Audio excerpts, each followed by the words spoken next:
Hello students, welcome to my channel physics by Subhash sir. आज हम motion in straight line के इस lecture में free fall and reaction time के बारे में पढ़ेंगे। तो सबसे पहले तो ये समझ लेते हैं फ्री फॉल मतलब क्या। अगर किसी ऑब्जेक्ट को अर्थ के सरफेस के ऊपर किसी हाइट से बिना किसी एक्सटर्नल फोर्स रिलीज कर दिया जाए तो क्या होगा। तो ये ऑब्जेक्ट ग्रेविटेशनल फोर्स की वजह से डाउनवर्ड डायरेक्शन में एक्सेलरेटेड मोशन करेगा। अब हम ग्रेविटेशनल फोर्स की वजह से जो ऑब्जेक्ट के ऊपर एक्सेलरेशन ड्यू टू ग्रेविटी लग रहा है उसको अगर हम जी से डिनोट करें और यहां पर इस केस में एयर रेजिस्टेंस को नेग्लेक्ट कर दे तो हम ऐसा बोल सकते हैं कि ये ऑब्जेक्ट फ्री फॉल कर रहा है। इसके अलावा हम यहां पर यह कंसीडर करेंगे कि जिस हाइट से हमने ऑब्जेक्ट को रिलीज किया होगा उस हाइट को हम ओरिजिन कंसीडर करेंगे। उसकी डाउनवर्ड डायरेक्शन के लिए हम negative sign and upward direction के लिए पॉजिटिव साइन का यूज करेंगे।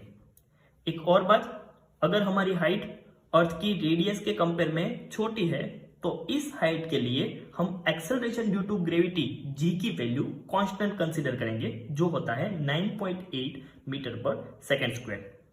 यहां पर एक्सेलरेशन कांस्टेंट है, that means free fall uniformly accelerated motion है। हमने काइनेमेटिक्स के इक्वेशन डिराइव किए थे, उसी तरह से अगर कोई ऑब्जेक्ट फ्री फॉल कर रहा है तो उसके लिए यूनिफॉर्मली एक्सेलरेटेड मोशन के इक्वेशंस डिराइव करने हैं। तो काइनेमेटिक्स के इक्वेशन में हम initial velocity v0 equal to 0 लिखेंगे क्योंकि हम ऑब्जेक्ट को रिलीज कर रहे हैं, दैट मीन्स उसकी इनिशियल वेलोसिटी 0 होगी।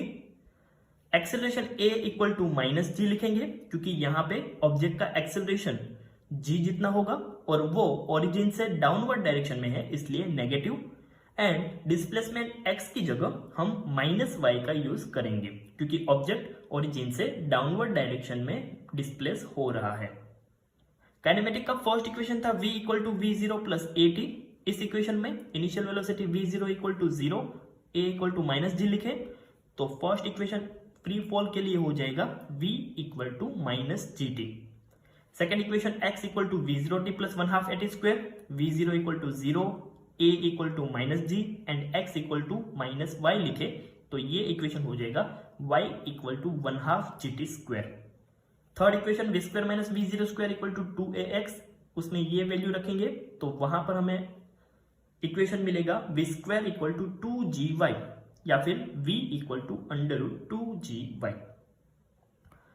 अब अगर कोई ऑब्जेक्ट फ्री फॉल कर रहा है तो उस ऑब्जेक्ट के लिए xt, vt and at graph कैसा होगा उसके बारे में पढ़ते हैं। फर्स्ट ग्राफ है at। तो अगर कोई ऑब्जेक्ट फ्री फॉल कर रहा है तो उस ऑब्जेक्ट के लिए एक्सेलरेशन कांस्टेंट होता है जिसकी वैल्यू होती है 9.8। ओरिजिन से डाउनवर्ड डायरेक्शन में है, दैट मींस वो नेगेटिव होगा। सो जो ऑब्जेक्ट फ्री फॉल कर रहा है उसके लिए एक्सेलरेशन की वैल्यू कांस्टेंट रहेगी और वो होगी -9.8 मीटर पर सेकेंड स्क्वायर। vt ग्राफ देखें तो यहां पर हमने फ्री फॉल ऑब्जेक्ट के लिए इक्वेशन डिराइव किया हुआ है, वहां पर है v equal to minus g t. यहां पर g की वैल्यू कांस्टेंट है तो यहां पर हम ऐसा लिख सकते हैं v प्रोपोर्शनल टू t। सो कोई ऑब्जेक्ट फ्री फॉल कर रहा है उसके लिए वेलोसिटी वर्सेस टाइम का ग्राफ स्ट्रेट लाइन मिलेगा जो ये बता रहा है कि इस मोशन के लिए वेलोसिटी टाइम के प्रोपोर्शनल में चेंज हो रही है, इसलिए स्ट्रेट लाइन।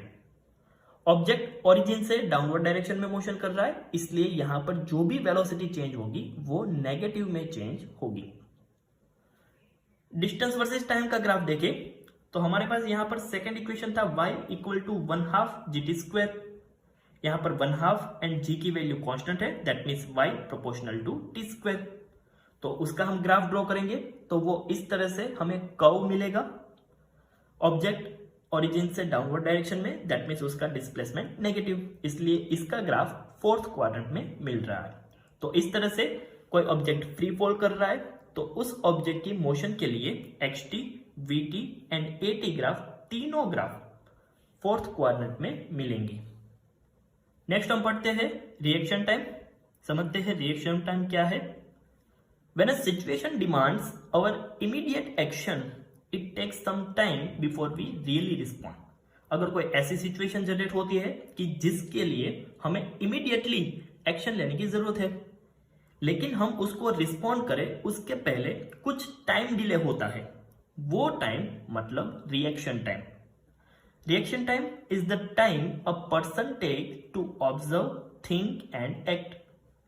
किसी सिचुएशन को हम ऑब्जर्व करें, उसके बारे में सोचें और उसके लिए एक्ट करें, उसके बीच में जो टाइम जाता है उसको रिएक्शन टाइम बोलते हैं। एक एग्जांपल से समझते हैं। कोई पर्सन कार ड्राइव कर रहा है, सडनली वो किसी बॉय को रोड पे देखता है, तो उसने बॉय को ऑब्जर्व किया। उसने सोचा कि बीच में कोई आ रहा है, इसलिए उसको ब्रेक लगानी चाहिए और वो ब्रेक लगाएगा। तो उसने बॉय को देखा, वहां से लेके उसने ब्रेक लगाना स्टार्ट किया। उसके बीच में जो टाइम इलैप्स हुआ होगा उस टाइम को रिएक्शन टाइम बोलते हैं।